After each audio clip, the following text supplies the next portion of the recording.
வால்பாறை அருகே சுற்றுலா பயணியின் 4 சக்கர வாகனத்தை தாக்கிய கபாலி என்கிற காட்டு யானையின் வீடியோ வைரலாகி வருகிறது. கோவை மாவட்டம் வால்பாறை அருகே தமிழக கேரளா எல்லை பகுதியில் அமைந்துள்ளது சுற்றுலா தலமான அதிரப்பள்ளி நீர்வீழ்ச்சி. இந்த பகுதிக்கு கேரளா மற்றும் தமிழக பகுதியில் இருந்தும் மற்ற மாநிலங்களில் இருந்தும் அதிக அளவில் சுற்றுலா பயணிகள் வந்து செல்வது வழக்கம். மேலும் இந்த பகுதி முழுவதும் வனப்பகுதி நடுவே சாலை அமைந்துள்ளதால் வன விலங்குகளின் நடமாட்டம் அதிகமாக காணப்படும்.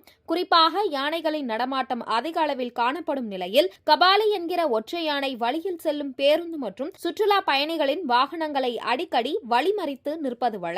இந்நிலையில் இன்று அதிரப்பள்ளி பகுதியில் சாலையில் உலா வந்த கபாலி யானை அவ்வழியாக சென்ற சுற்றுலா பயணியின் வாகனத்தை வழிமறித்து நின்றுள்ளது. அப்போது வாகனத்தை நகர்த்த முடியாமல் இருந்த நிலையில் அருகில் வந்த யானை வாகனத்தை முட்டி தாக்கியதில் அப்போது எதிரில் இருந்த சுற்றுலா பயணிகள் கூச்சலிட்டதால் தாக்கிய வாகனத்தை விட்டுவிட்டு யானை நகர்ந்து சென்றது. இதனால் அப்பகுதியிலும் பரபரப்பு ஏற்பட்டது. மேலும் சம்பவ இடத்திற்கு வந்த வனத்துறையினர் உடனடியாக யானையை வனப்பகுதிக்குள் விரட்டினர்.